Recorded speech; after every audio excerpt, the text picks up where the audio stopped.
الرحمن الرحيم.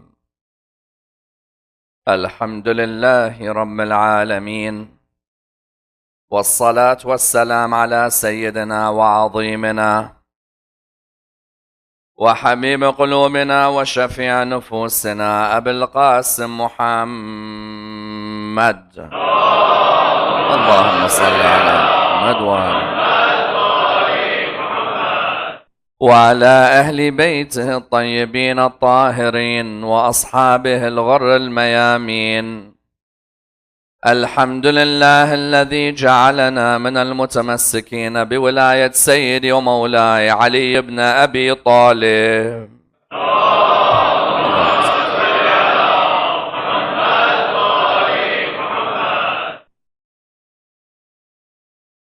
الحمد لله الذي هدانا لهذا وما كنا لنهتدي لولا أن هدانا الله. أما بعد، يقول الله في كتابه الكريم: بسم الله الرحمن الرحيم. فإذا انسلخ الأشهر الحرم فاقتلوا المشركين حيث وجدتموهم وخذوهم واحصروهم واقعدوا لهم كل مرصد. The first of our salawat in honor of Rasulullah Muhammad sallallahu alayhi wa alihi wa sallam.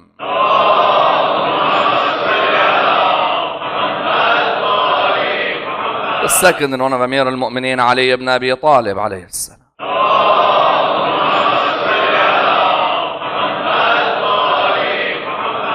The third with your loudest voices in honor of the Imam of our time, Imam Sahib al-Asr wal-Zaman. Allahumma salli. Respected scholars, brothers and sisters, Assalamu alaikum wa rahmatullah wa barakatuh.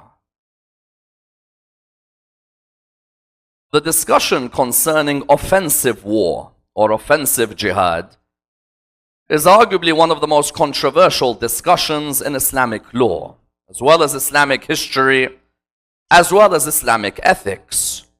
Indeed, you find that scholars for many centuries have debated the essence and the basis of offensive war. Last night we discussed defensive war and reached the conclusion that rationally as well as legally, when one is attacked and one's property is attacked, or one's honor is attacked, or one's religion is attacked, they have a right to defend themselves. That if there's a transgressor or a particular form of a transgression against their rights, they have a right to defend themselves. As the ayah in the Quran said, أُذِنَ لِلَّذِينَ يُقَاتَلُونَ بِأَنَّهُمْ ظُلِمُوا. Permission has been given to the believers to fight and defend themselves because they have been oppressed. But how about offensive jihad? What is normally known in Islamic legal terminology as jihad al-ibtida'i. Jihad al-ibtida'i is the idea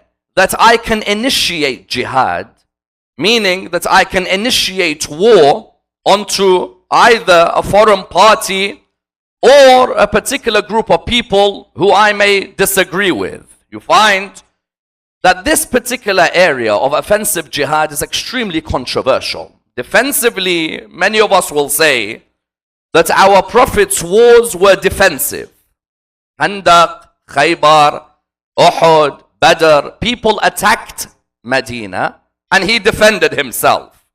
Whereas when we look at the area of offensive war, it brings up images of Muslim soldiers with swords in their hands, going around foreign lands, killing or plundering or destroying, so that people with the sword were forced to believe in God.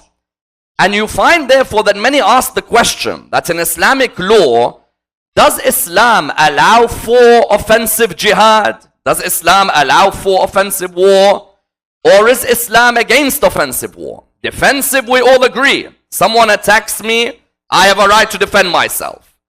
But offensive, say for example, I see that in Italy, the majority of people are Christians, and I'm a Muslim leader.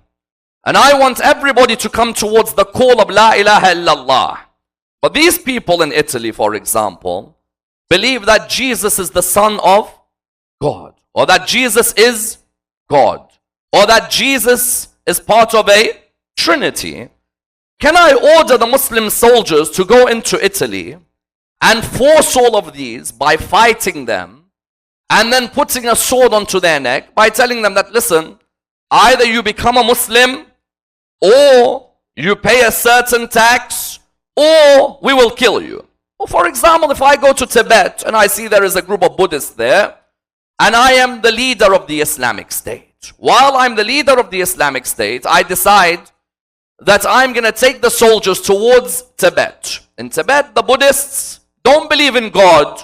These are people, because of their lack of a belief in God and because of their reverence for a human above God, we should initiate a war against them, so that the call and the flag of La ilaha illallah is the one that remains high, because all of us have a responsibility in one way or the other to spread the teachings of Islam. At a very basic level, all of us have a responsibility to gain knowledge, to disseminate knowledge.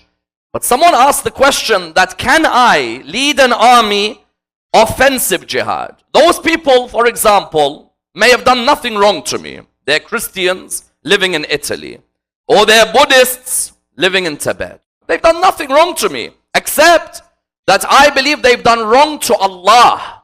That because they have put partners to Allah, or they have rejected Allah, this gives me the right to call an offensive jihad, where I tell the Muslims that all of us gather our weapons, let us go out and let us kill all of these. If we die, then we die as a shaheed. And if you bring with you when you die, for example, a knife and a fork, you may eat dinner with Rasulullah later. There are some who, for example, believe that when they are going towards war, they will meet the Prophet, they may eat breakfast with the Prophet, they may, for example, have their dinner with the Prophet. So some people are indoctrinated with this idea that yes, you should go ahead. Another question that arises is relating to this area, and that is the expansion of Islam and the Islamic conquests. Many revere certain caliphs in Islam because they say that if it wasn't for these caliphs, Islam would not have spread far and wide. If you look after the Holy Prophet died, Islam went towards Spain, Islam went towards Africa, Islam went to Iran, Islam went to Iraq, Islam went to India.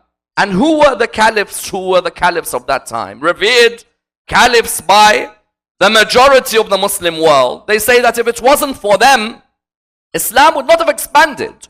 These caliphs took Islam to Spain, they took Islam to Africa, they took Islam to India. When they took Islam to these areas, that is why we must respect them.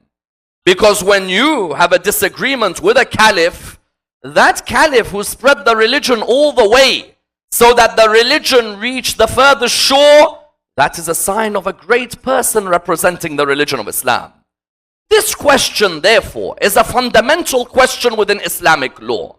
That can a person force a jihad onto another country simply because that country does not believe in Islam? Or can a person call a jihad against a group of people simply because they disagree with him? Let's dissect the topic in depth tonight. And I'd like to examine this topic in the following stages. Which verse in the Quran highlights that every human being is free to choose their religion? Number two, which verse is it said abrogated this verse and highlighted that Islam became a religion of the sword at the end, having started as a religion of peace?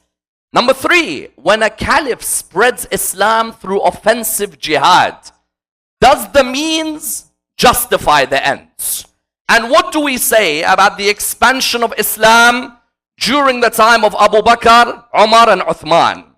What's the opinion in our schools on this area? Number four, why did Imam Ali alayhi salam in his 30s stop fighting for over 20 years? even though the religion was spreading far and wide. Why would he not use his bravery to spread the religion far and wide? Number 5, in Shia literature, why are there some scholars who believe in offensive jihad? And is there a possibility that there are traditions from other schools in Islam that crept into our books as well?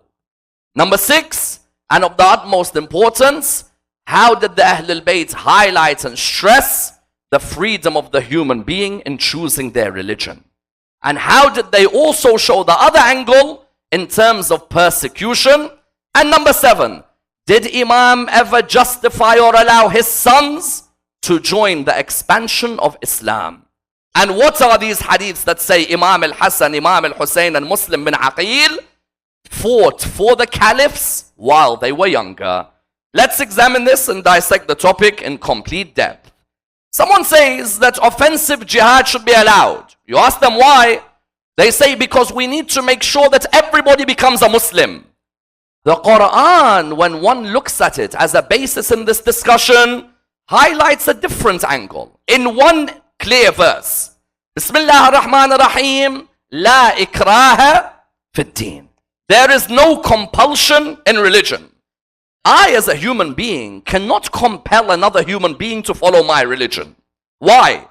Because at the end of the day, every human being has their own choices to make.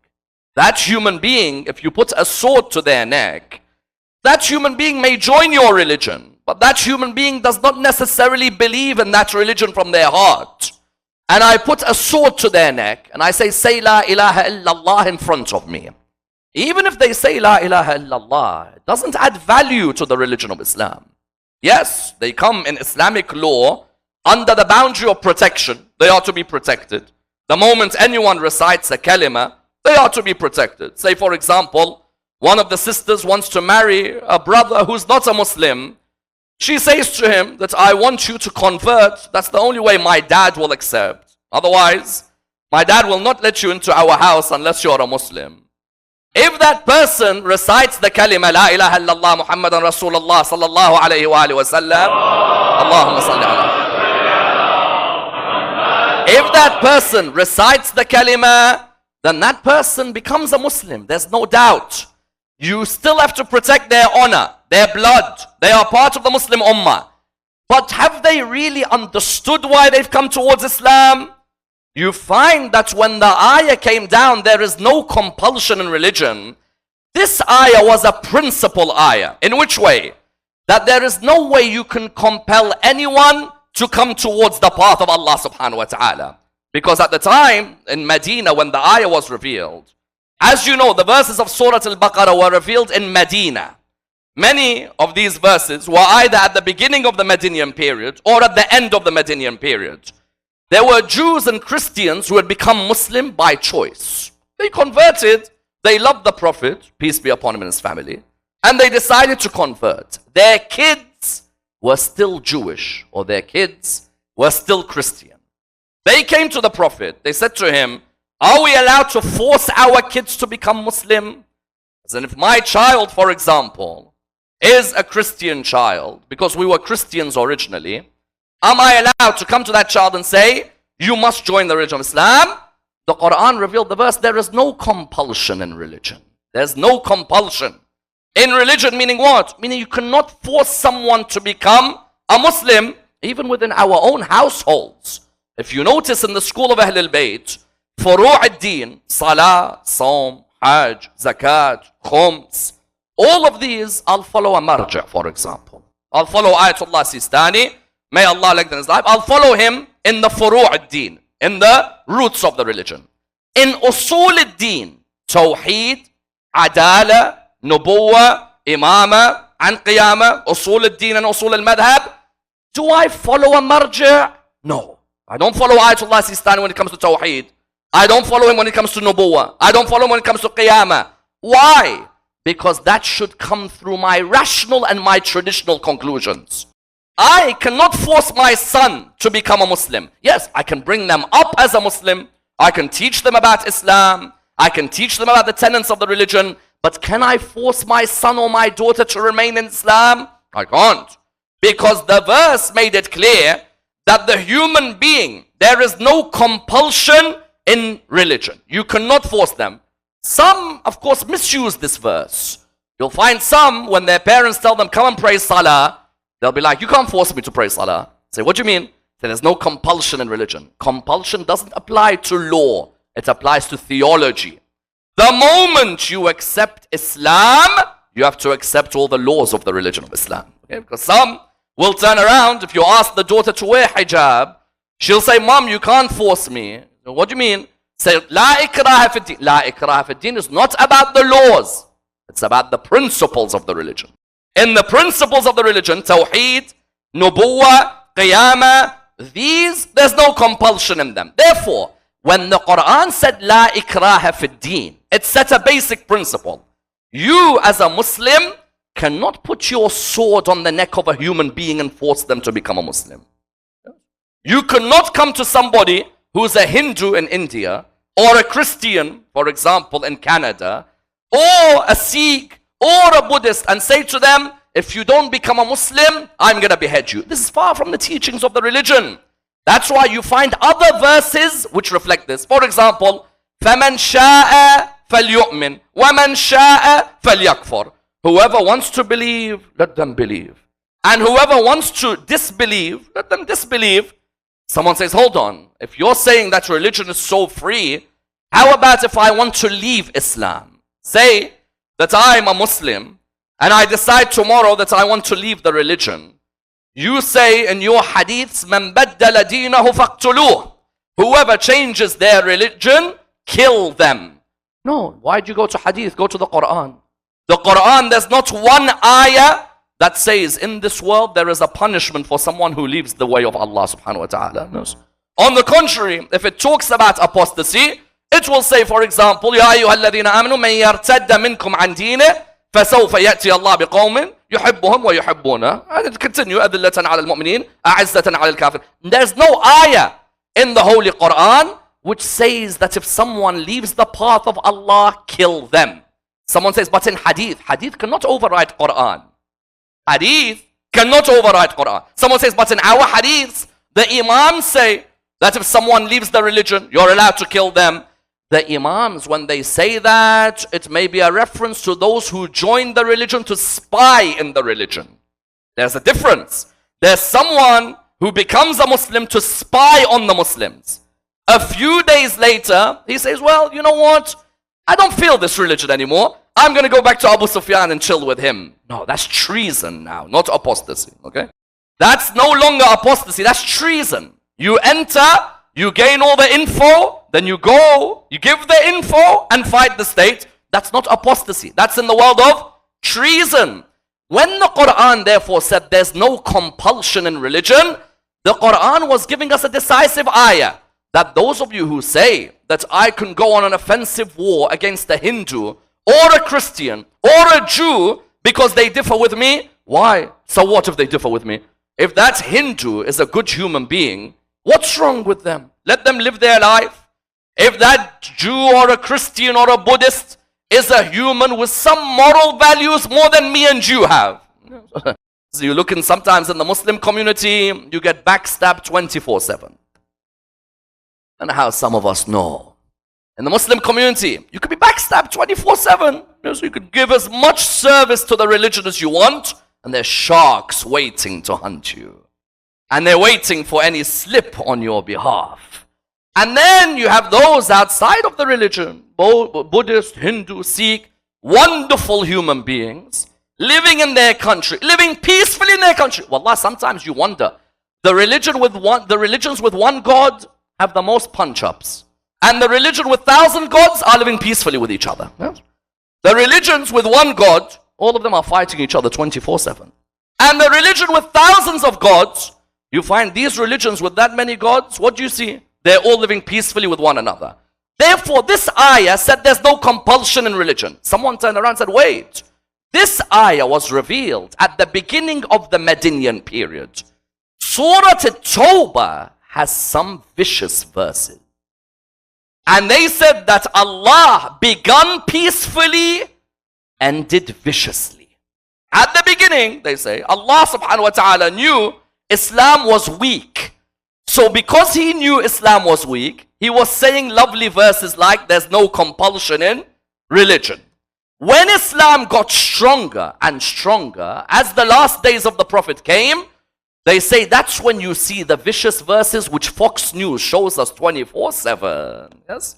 When you look on Fox News, you always find, no one on Fox will show you, for example, Hannity and all of these, they will not show you that verse, there is no compulsion in religion. Which verse will they show you? They'll show you a verse, for example, like the verse I quoted at the beginning of the lecture, and that's a vicious verse. Because when you go to your friends at school and you're like, you know, my religion's a religion of peace, they're like, really? Isn't my Quran is really peaceful? Really? So it's all peace? It's wonderful peace. Really? Really? Open it and see. If you're on your lucky day and you open the Quran, you may come across a wonderful ayah morally, for example, which every human being can relate to. For example, إِنَّ اللَّهَ يَأْمُرُ بِالْعَدْلِ وَالْإِحْسَانِ. Allah enjoins upon you that you do good and that you are just with one another. Someone's like, what a wonderful religion. If it's your bad day and you open the Quran, and someone's like, فَإِذَا انْسَلَخَ الْأَشْهُرُ الْحُرُمُ فَاقْتُلُوا الْمُشْرِكِينَ حَيْثُ وَجَدْتُمُوهُم وَخُذُوهُم وَاحْصُرُوهُم وَاقْعُدُوا لَهُمْ كُلَّ مَرْصَدٍ. When the sacred months have passed, kill the disbelievers wherever you see them. Peaceful? Peaceful. How is killing disbelievers peaceful? Well, it's peaceful, but not peaceful. And then you're stuck. There are some scholars who led Al-Qaeda, led ISIS. Remember, Al-Qaeda and ISIS, these aren't groups that don't know the Quran. They can talk the Quran like a parrot. But the Khawarij against Ali also could at Nahrawan. Knowing the Quran like a parrot does not mean anything without the wilayah of Muhammad and Al Muhammad. Salawatullah wa salam.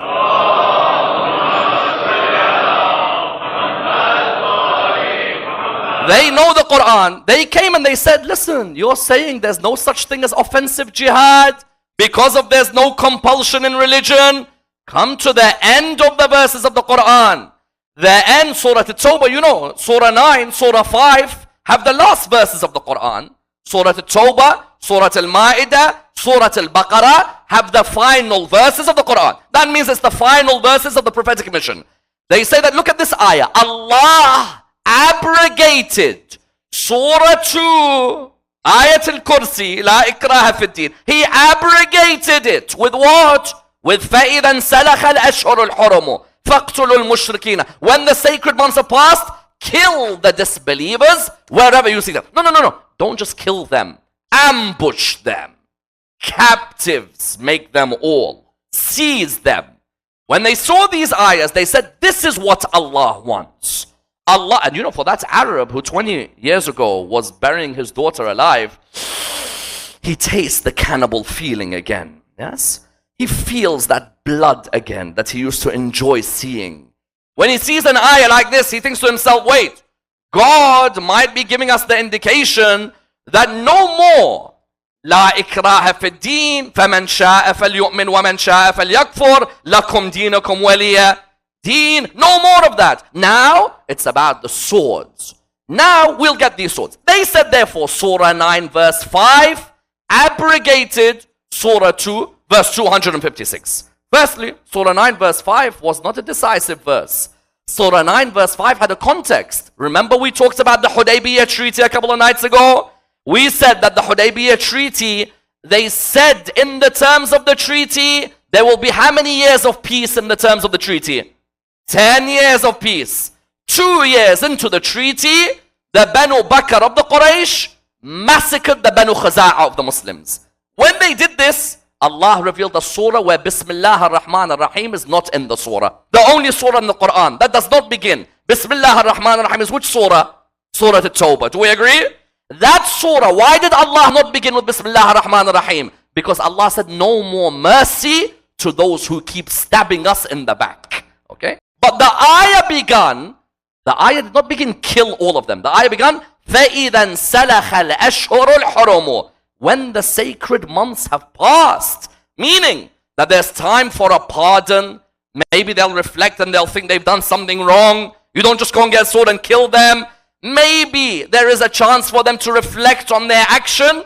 If after those months have passed, and what were the sacred months? Muharram, Rajab, Dhul Qa'dah, Dhul Hijjah. If after those months have passed, these guys are still arrogant, then you have to seize those who have killed. Not all of them, only those who had killed the innocent people. What did they say? They said this ayah abrogate the other ayah. Ayatullah al-Khu'i, may Allah bless his soul, replied back to this. Ayatullah al-Khu'i said, in the Quran, there is case of abrogation. Many of you would have studied an-nasikh wal-mansukh, abrogation and the abrogated. Ayatullah al-Khu'i says those who say that Surah 9 verse number 5 abrogated Surah 2 verse 255 to 256, he says there's only one case in the Quran where an ayah was revealed and was abrogated by another ayah. Okay. Which verse? He says if you look in the Quran, Surah 58 verse number 11, the ayah which said Ya ayyuhalladhina amanu إذا ناجيتم الرسول فقدموا بين يدي نجواكم صدقة. O you who believe, if you come and seek counsel with the Prophet, then pay sadaqah. Because some of these guys, when they come and see the Prophet, you come and see someone, Salaam alaikum, Maulana, how's everything? Nice to see you. Then you've got the type of people who are the second category. They'll stay for about 20 minutes. No problem, you guys can stay for 20 minutes. Then you have the third category of people. They'll stick with you for an hour. You try and give him a hint that, listen, buddy, you know what, I'm a bit busy and so on. But no, I'm sticking like the chewing gum sticks. I will not leave you alone. Then you have the third group who stick 3-4 hours. The Quran said these people come and see the Prophet, they don't leave him. Okay, what's the best way to make the Arab leave? Tell him to pay. No. If you tell the Arab to pay, he thinks twice about it. And mind you, it used to be the Arab. It's now other cultures. At the beginning, the Quran was the Arabs. Now, it's other cultures. The moment you tell them pay, straight away running. If knowledge is free, the crowds are huge. The moment you ask for payment of knowledge, everyone makes excuses for that Saturday afternoon. So what you found was when the ayah said that pay sadaqah, these companions who used to all sit with Rasulullah, chill with Rasulullah, all of a sudden was like, I've got to pay, I think I'll think twice about it. Except one man. Ali, son of Abu Talib. The only man who highlighted to you, it's an honor to pay to sit with Muhammad sallallahu alayhi wa sallam.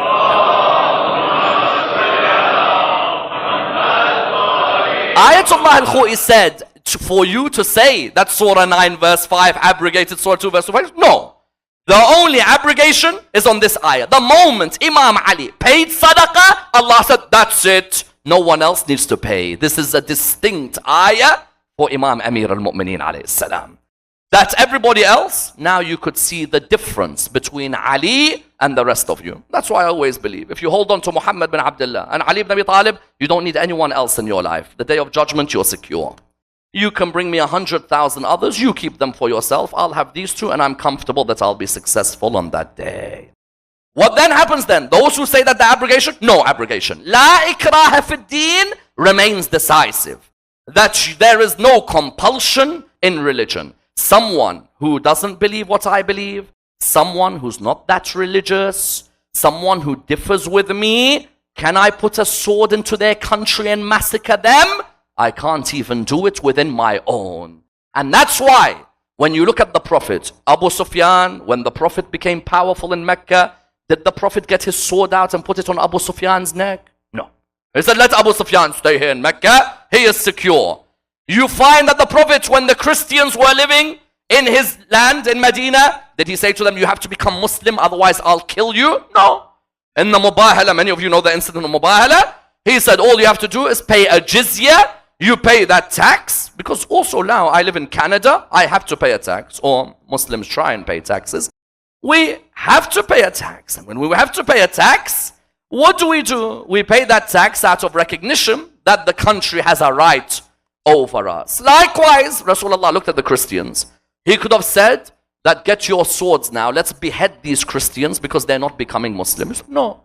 We don't want to become Muslims, Ya Rasul, O Muhammad. However, what do you want us to do to remain here? He said, you don't need to do anything. All you need to do is you just pay a tax to help the welfare of the state. That if we're attacked from an outside army, you don't need to fight. You stay in your houses, stay in your churches. The Muslim soldiers have to protect you because you are citizens of the state. Did the Prophet ever go to anybody and tell them that I'll put a sword on you?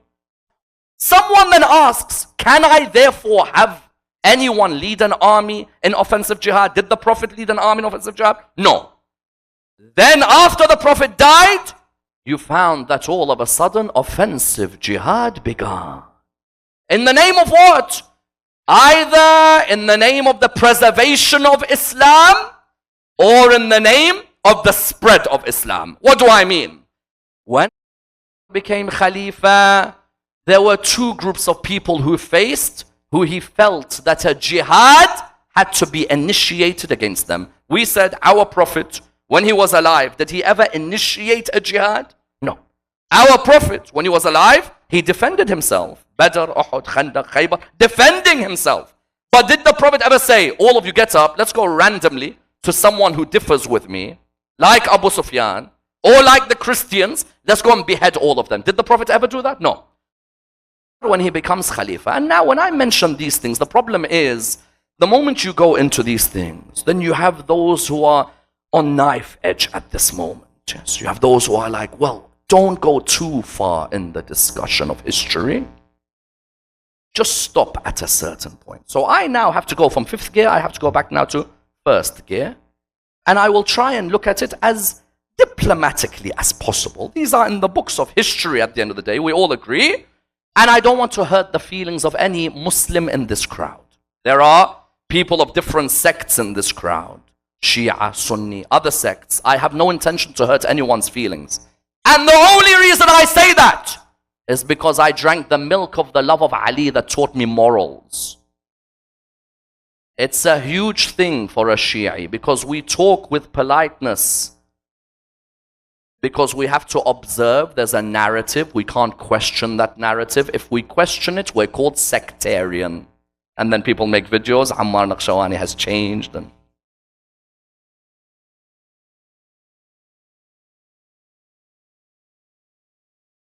when he becomes Khalifa, he faces two groups of people.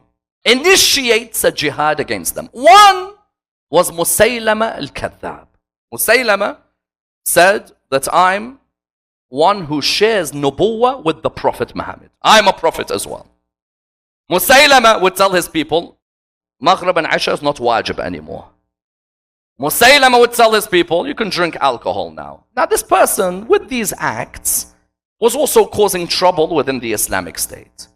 So they initiated a jihad to kill him. Okay, this person is causing issues within the state. But then they also initiated a jihad to kill whom? Also initiated a jihad to kill those who did not believe in their caliphate. See, if someone says, I don't believe you're the Khalifa. I believe the man on the day of Ghadir is Allah's Khalifa on earth. The man chosen on the day of Ghadir is God's Caliph on earth. That's the man who I revere. That's the man who I respect. I will not pay zakat to you. I will pay zakat, for example, to Ali's government. That's the rightful government. There's not a single Muslim on this earth who can deny the incident of Ghadir Khum. No one. You can deny the terminologies used. I don't agree that it means leader and so on. Okay. But the incident of the Prophet raising Ali's hand and saying, "Man kuntu mawla," no Muslim can deny. So you found that that person came and said that I believe Ali is the one chosen by Allah. Imamate is not a decision made by people, by elections, by the Prophet. It's by Allah. And clearly in the Quran, Allah shows authority on earth does not stop with nubuwwah. There are many who come and tell me, all I need to do is believe in Ashhadu an la ilaha illallah wa ashhadu anna Muhammad Rasul. They say that's all I need to believe in. The Quran doesn't think so.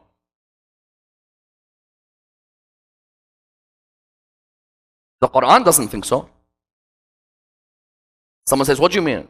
Because I have friends of mine who are like, listen, I just believe in La ilaha illallah Muhammad Rasulullah. After that, I don't talk about issues. No, the Quran doesn't believe that. The Quran tells you that authority continued even after the Prophet. Someone says, where? Surah 4 verse 59. Ya ayyuhalladhina amanu ati'u Allah wa ati'u ar-rasul wa ulil amri minkum. Oh, you who believe, ati'u Allah, tick. Ati'u ar-rasul, tick. Islam is Allah and the Prophet. Wait. Wa ulil amri minkum. And those in authority from amongst you. I don't care who they are. All I care is Islam and the concept of authority of God did not end with the Prophet. I don't care who they are. I know who they are. But my main point is that you cannot come and tell me imamah is a political issue between Muslims. The Quran shows authority continues. Someone says, well, ulil amr could be anyone. Okay, wait. Allah in the Quran says, I'm your wali. Allah waliyul ladhina amanu. Do you agree? Allah has authority over the believers. But then Allah extended that wilayah. Ashhadu anna aliyan wali. Allah extended the wilayah. Allah, innama waliyukum Allahu wa rasuluhu. Your guardians on this earth, your authority is Allah, the Prophet, that's it? No. وَالَّذِينَ آمَنُوا. And those who believe. Those who believe, hold on, there's about 100,000 of us who believe. No, let's limit it more. الَّذِينَ يُقِيمُونَ الصَّلَاةِ وَيُؤْتُونَ الزَّكَاةِ وَهُمْ رَاكِعُونَ. Those who establish salah and give zakat while in ruku'. We have all the hadiths about Imam Ali giving his ring while in ruku'. Then the next ayah, which hardly anyone quotes, and I beg all of you, get stronger with the Quran in the month of Muharram, not just the month of Ramadan. Get stronger with the Quran. Ahlul Bayt told you, hold on to us and the Quran.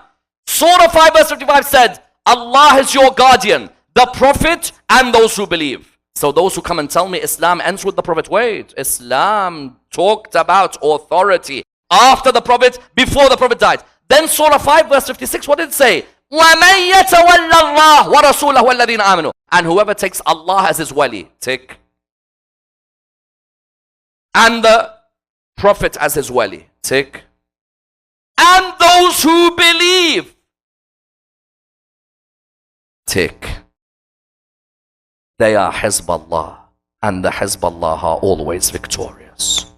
They are the party of Allah, and the party of Allah victorious.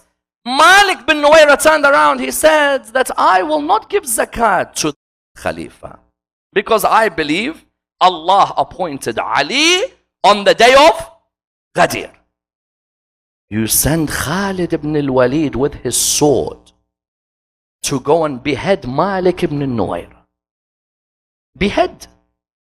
Simply because Malik was not paying zakat. Tell me where in Islam my Prophet, when someone called him delirious, didn't even kill him. I do not pay zakat. My Prophet, someone called him delirious, did not say get a sword and behead him. They got Malik bin Nuwayra. Number one, behead. Number two, get his head and use it as the stool while cooking food that night. When I saw ISIS, it made me realize Islamic history wasn't a lie. Sometimes when you hear these stories from the pulpit, you're like, is it really true? Could people go that far? And then we saw young kids in Syria kicking heads around. Kicking heads. Malik ibn Nuwayra used to be a tax collector on behalf of the Prophet, peace be upon him and his family. A tax collector. The Prophet appointed him as a tax collector. They got the man's head, they beheaded him. They then, if you don't have a table, what's the second best option for you to use? If you don't have a table, someone's head. How sad what Islam came to. They put his head, they put a pan on top, a pot, start stirring food. Because it's burning. And then they stirred the food. And the same night he did what he did with his wife. That offensive jihad. Why? If he doesn't pay you zakat, at the end of the day, why are you going to kill him? And they spread Islam to Iran. They spread Islam towards Africa. They spread Islam towards India, towards the the antiquity and so on. They say that they spread Islam in all these areas. I ask you, why did Imam Ali alayhi salam not join that expansionism? Do we believe in this idea that Islam should go to every country in the world? No. Why? Why should Islam impose itself on every country? Everyone's like, because an Islamic state is the best thing on earth. Dr. Ali al-Wardi was an Iraqi sociologist. Some of you may have read his works. He says if you ask a Muslim what's the ideal state, they'll say Islamic. If you ask them where do you want to live, they'll say London. You ask a Muslim, what's the ideal state? Islam. Where do you want to live? London. Why? Because many of us, why should we impose Islam on the earth? If someone wants to accept Islam, let them accept Islam. If they don't want to accept Islam, then they shouldn't be forced to accept Islam. There may be a non-Muslim ruler who is just, and a Muslim ruler, and how many can you name, who are unjust. Tell me who's better, the unjust Muslim or the just non-Muslim? Ibn Tawus, one of our greatest scholars, makes it clear. The Muslim unjust ruler is nowhere near the just non-Muslim ruler. Therefore, when Islam supposedly was spread, Imam Ali, did he ever fight in this expansionism? Is there any hadith that say Ali ibn Abi Talib was with Khalid ibn al-Walid, was with the other soldiers fighting in Qazwin or in Georgistan or in Abadan or in Jeddah? No. Where was Imam Ali? Imam Ali, after the Prophet died, 25 years, Imam Amir al-Mu'mineen did not participate in a war. I ask you a question. Do you want or do you have a soldier like Ali ibn Abi Talib in Islam? Is there a greater soldier than Ali? Which all of us agree on. If Imam Ali believed Islam was a religion where you spread it to fight people because they differ with you in religious belief, Imam would have been at the front of those wars. He would have been at the front. But what did the Imam show? I am not in agreement. Someone says, but Imam advised them. Imam will always do things to make sure Islam is not destroyed. Imam Amir al-Mu'mineen will always do things to make sure Islam is not destroyed. If Umar ibn al-Khattab comes to ask Imam Ali for some advice, Imam will not say, I will not advise you. No. What do you want to ask me? You want to ask me about Jerusalem? You want to ask me about Syria? You want to ask me about the people of Yemen? You want to ask me about the people of Persia? Ask me about these. I will tell you how a commander goes, what should be done, what should be the ethics of war. I will tell you all of these. And mind you, not that I say all the expansion was bad. No. There was expansion of Islam in areas which was not done by the sword. Not all the expansion was bad. But the means does not justify the ends. Please understand this point. Do the Ahl al-Bayt accept offensive jihad under a person who's not a prophet or an imam? No, they don't. The Ahl al-Bayt don't accept this. In Wasail al-Shia, famous work of Al-Hurr al-Amili. Hurr al-Amili was a renowned Lebanese scholar. Al-Hurr al-Amili has a work which is called what? Wasail al-Shia. And in this work, he has a chapter called the chapter of jihad. In that chapter of jihad, he makes it clear that the Imams of Ahl al-Bayt say a person cannot go on offensive jihad without the permission of the Prophet or the Imams of Ahl al-Bayt alayhim salam. What does this mean? Because Imam Sadiq tells one of his companions, he makes it clear to him, if someone calls with the sword and there is someone more knowledgeable than him around, then that person is misguided and is false. Imam Sadiq tells another companion, this is a whole chapter on offensive jihad, or jihad not being allowed under a leader who is not a ma'soom from Allah subhanahu wa ta'ala. Yes? You found that there is another hadith. What does it say? Imam asks his companion, Abdul Malik ibn Amr, He says to him, how comes you haven't gone where the others have gone in the armies? Because the Umayyads started plundering all the countries. The Abbasids started plundering all these countries. Where do we get the image that Islam was spread by the sword? The Umayyads and the Abbasids. They go to countries. You get girls, like ISIS got their girls. Jihad in nikah. Yes. I will come and I have this nikah of the jihad. I will come and I will sleep with these girls because they belong to me. I am now dominating them. That image remained. Imam asks Abdul Malik ibn Amr. He says to him, why have you not gone? There are people who've gone to Jeddah, to Abadan, to Al-Masisa, to Qazwin. Why have you not gone to these areas in the north of Iran and the west of Iran? There are many Iranians, or I think they prefer to be called Persian in Toronto, many who will turn around and say that we hate Islam because you guys bought Islam and forced it on us. Instead of us being able to choose Islam by ourselves, you guys forced it upon us. And they remind you of the wars of Qadisiyah and so on. Imam as-Sadiq says to him, why have you not gone? He said, because Imam, you have not commanded me. This is fundamental. You have not commanded me. What did the Ahlul Bayt show in that statement? It doesn't matter who's Khalifa. While a Ma'soom is alive, that Khalifa can live for 1,000,000 years. When a member of Al Muhammad is alive, they remain the authority for their Shia. Yes? He said to him, why have you not gone? The Imam, he said, because you not commanded me. The Imam said, if there was a benefit in us going to expand Islam, I would have been ahead of all of them in war. But why? Why should we get an army to go into non-Muslim land? Do you know how the image of Islam got ruined by this offensive jihad? We went into lands just because someone doesn't believe in Islam, chop his head off, behead them. And you look in Mosul, Christians who were beheaded for what? Because they don't believe in Islam. Someone says, this ISIS are barbaric. ISIS is not just barbaric. ISIS has examples of barbarity.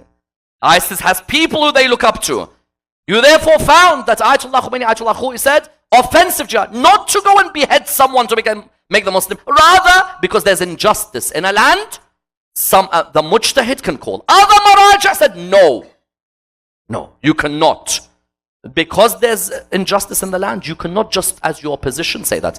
An imam who's ma'soom will never make a misjudgment. Therefore, leave offensive jihad to the ma'soom. Defensive jihad, you're the mujtahid. You can tell the ummah that you could defend yourself. But on offensive jihad, you leave that for the imam. When the imam comes, and people think Imam al-Mahdi when he comes, I despise this idea. Wallah. That when Imam al-Mahdi comes, he's going to behead everybody. He's going to kill everyone. Tell me, Imam al-Mahdi comes from a line of people who are rahmah from Allah subhanahu wa ta'ala. Imam al-Mahdi comes from a line of people who saw the primacy of peace ahead of the primacy of war. Imam al-Mahdi is not going to come and start beheading everyone. Don't let these traditions that have permeated into our literature and should be thrown out of our books because they do not correspond with the aql. If I have sharia and I have aql, there should be a mulazama between them, a correlation between the intellect and revelation. Yes? There is these traditions that should be thrown out. You found, therefore, someone asks, Imam Ali did not fight when Islam was expanded. Did he let his sons fight? Because sometimes Tabari narrates, Imam al-Hasan fought for the caliphs. Imam al-Hussein fought for the caliphs. For example, they say Ammar bin Yasir, Salman al-Farisi, Muslim bin Aqil, they say all of them fought for them. And if they believed that they were wrong, how could they? Number one, if it's about Imam al-Hasan, Nahj al-Balagha tells us that Imam Ali at Siffin tells them, bring Imam al-Hasan back, for if he is killed, who will continue the lineage of Ahlul Bayt? It doesn't rationally make sense that Imam Ali says that at Siffin, but then sends Imam al-Hasan to Qazwin in the middle of Iran and tells him, go and fight there. However, even if the Imam has said to Salman or to others, fight under this expansion, the Imam's wisdom knows the benefit of Islam in their presence.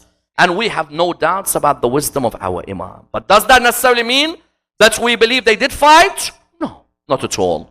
At the end of the day, we reject these expansionist ideas. That I am a Muslim country and I will now spearhead the world and I dictate who's good and who's bad. For the love of God, stop the hate speech and start being peaceful. Did Imam Ali, therefore the question arises, Muslim bin Aqil, did Muslim bin Aqil fight? Because some say when he was younger he fought. Again, this is open to question, with a majority of scholars rejecting this and others saying if the Imam ordered, then they obey the Imam. From that young age, Muslim was known for his obedience to his Imam. First with Imam Ali, then with Imam al-Hassan. Remember, they're all first cousins. Muslim bin Aqil, Hussein bin Ali. Aqil is Hussein's father, Ali's big brother. Yes. Until when it came towards them leaving the lands of Medina, and Imam al-Hussein turns around to Muslim and he tells him that you, Muslim, I want you to go towards the people of Kufa. And he said to them in a letter, إني قد بعثت إليكم أخي وابن عمي وثقتي من أهل بيتي. Muslim bin Aqil, I have sent to you, O people of Kufa. He's the ambassador of Imam al-Hussein alayhi salam towards the people of Kufa. Because the people of Kufa have called out to Imam al-Hussein, we need you. We need you to stand up. We are with you. Our hearts are with you. He sent Muslim bin Aqil there. Muslim at the beginning saw that these people were all with Imam al-Hussein alayhi salam until he found that when Ubaidullah bin Ziyad came towards the land of Kufa, Ubaidullah bin Ziyad ensured that either the close companions of Imam al-Hussein were killed, like Hani bin Urwa, like, for example, Abbas al-Jadali, or he imprisoned, for example, Mukhtar al-Thaqafi, or he killed Maytham al-Tammar. He ensured that he had a stranglehold on Kufa. Muslim went there with thousands of people calling for Hussein. And when he would lead prayer, there would be 1,000 behind him. But then slowly there would be 100, then 30, and then only one behind him. Until he walked out in the street of Kufa. And he realized that this is a moment in which the people are going to leave Imam al-Hussein alayhi salam. But how does he tell Imam al-Hussein? Also the realization at this moment, his wife and his daughter were with Imam al-Hussein alayhi salam, because Muslim's wife is the sister of Imam al-Hussein. Yes? And his daughter Hamida was with Imam al-Hussein as well. He hasn't seen them now. He's in Kufa and he realizes that Kufa is against Hussein and that Kufa is ready to fight Hussein. Now alone in the land of Kufa, he begins to walk around the land of Kufa in the hope that there would be people who would come and who would be there to support, but nobody supported him. He went and sat by a house. When he sat by this house, he sat there in the hope that someone would quench his thirst. The narrations mention that while sitting there, a lady came out of the house. What was her name? Her name was Taw'a. She came out, she said to him, oh man, what are you doing here? He said, I beg you, just some water if you don't mind. She looked towards him, she said, very well, I'll go inside and get some water, but do you know it's dangerous times out here now? He said to her, I do. She said, wait here, I'll go and get some water. The narrations mention at this moment that Muslim bin Aqil was sitting there. Her daughter came out, a young daughter. She saw Muslim sitting there. She said to him, Muslim, she said to him, oh man, what are you doing here? He said a few words to her. Her mother came out. She looked at the daughter. The daughter looked like she was sad. She looked at Muslim, not knowing who he was. She said to him, what did you say to my daughter to make her sad? How dare you? The daughter turned around to her and said, mother, do not attack him. She said, then why are you sad? She said, I asked him, what are you doing here? Who are you? He said, I'm a gharib in the land of Kufa with no supporters and no helpers.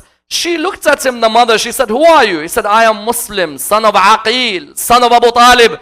She said, so you're related to my master Ali? He said to her, yes. She said, Muslim, come in the house quickly.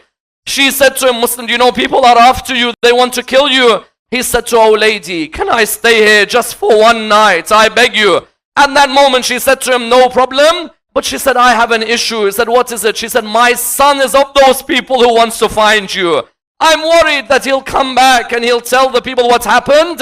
Muslim bin Aqil narrates, he said, that night I fell asleep and in my dream I saw Rasulullah and I saw Amir al-Mu'mineen and I saw Fatima al-Zahra, I saw Imam al-Hassan, and all of them were telling me, Muslim, come back and join us now. We're waiting for you.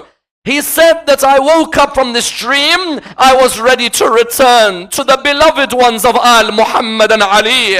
He said, but I was also waiting what would happen now. When Ibn Ziyad found out from the son of Taw'a, Ibn Ziyad sent the soldiers under Muhammad ibn al-Ash'ath ibn Qais. They came, they surrounded the house, waiting for Muslim bin Aqil. Muslim showed his akhlaq. He came out towards Taw'a. He said to her, I thank you for giving me the hospitality, but I have one thing I want you to do. She said to him, what is it? And this is for all the mothers over here and every father in this hall. He said to her, there may be a day when the ladies of Al Muhammad come past your house in Kufa, yes? When that day happens, you may see some young ones, yeah? There may be some young daughters walking. You may see chains on their necks. I want you to do me one favor. She said, what is it?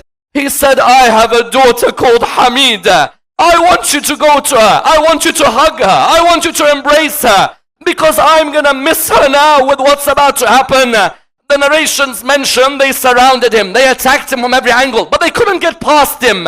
Why? Because as Muhammad ibn al-Ash'ath said to Ibn Ziyad, he said, send us 100 more soldiers, a couple of 100 more. He said to him, why? Can't you finish the man off? He said, that is not the son of a greengrocer. That's the nephew of Ali.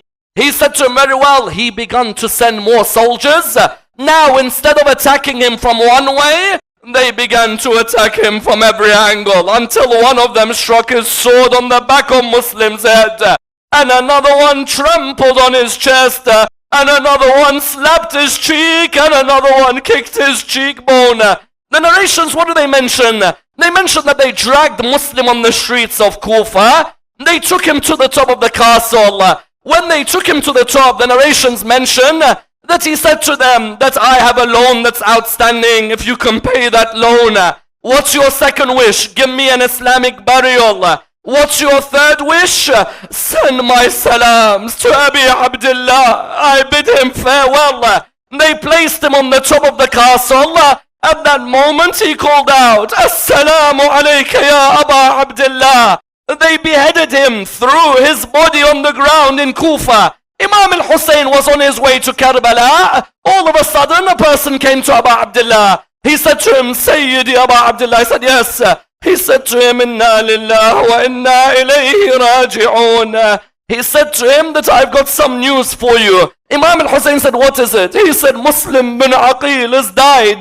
Do you know what Imam al-Hussein did? The first thing he did, which he always did, he went to Zainab alayhi salam. He said to her, Zainab, Inna lillah wa inna ilayhi raji'un. She said, what is it? He said to her, Muslim has been killed. Then he turned around, he began to look for Hamida, the daughter of Muslim bin Aqil. Look at the soft heart of Abu Abdullah, that he began to walk towards the daughter of Muslim. Do you know what he did? He began to pat the head of Hamida. She looked at him with tears trickling from her eyes. She said to him, Uncle Abi Abdullah, tell me, have I become a yatim? Have I become a yatim? I beg you, tell me. He said to her, how do you know? She said, because the Prophet said, for every hair of an orphan that you tap is a light for you on the day of judgment. He said to her, oh Hamida, inna lillah wa inna ilayhi raji'un. Then he said to her, listen to these lines. Oh Hamida, my daughters are like your sisters, and my sons are like your brothers. Anything you need, my dear, I'll be here for you. The narrations mention that the moment he said that, Sakina, his daughter, came running towards Hamida. That young daughter of Imam al-Hussein, she came, she hugged Hamida. She said to her, Hamida, I'm your sister, I'll be here for you. I ask all of you in the crowd, on the afternoon of the 10th of Muharram, who came to hug Sukaina when she lay on the ground. The narrations mention that when they took them to Kufa after Karbala, Zainab had a chain around her neck, Kulthum had a chain, the other children had chains around their neck. All of a sudden, from far away, Hamida was walking. Then Taw'a came out. Taw'a was looking. She said, may I ask you a question? They said to her, yes. She said, take me to Hamida, I beg you, where is the daughter of Muslim bin Aqil? The narrations mention that they pointed the daughter. She came towards her. She said to her, are you Hamida, the daughter of Muslim? She said to her, yes. She said to her, I have a message from your father. At that moment, the poets say that she turned around towards Tawha. She said to her, before you tell me, I want to ask you one thing. She said, what is it? She said, did anyone hold my father's body when he lay on the ground in the streets of Kufa? Did anyone bury his holy body? Did anyone remove the blood from the face of my father?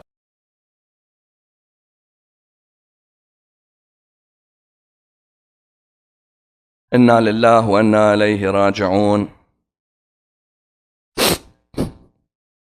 With these tears flowing down, raise your hands. Ya Allah, raise us with Muhammad and al-Muhammad. Allow us to be amongst their companions in this world and the hereafter. We pray to Allah subhanahu wa ta'ala with the Surah Al-Fatiha, but before it the loudest of your salawat.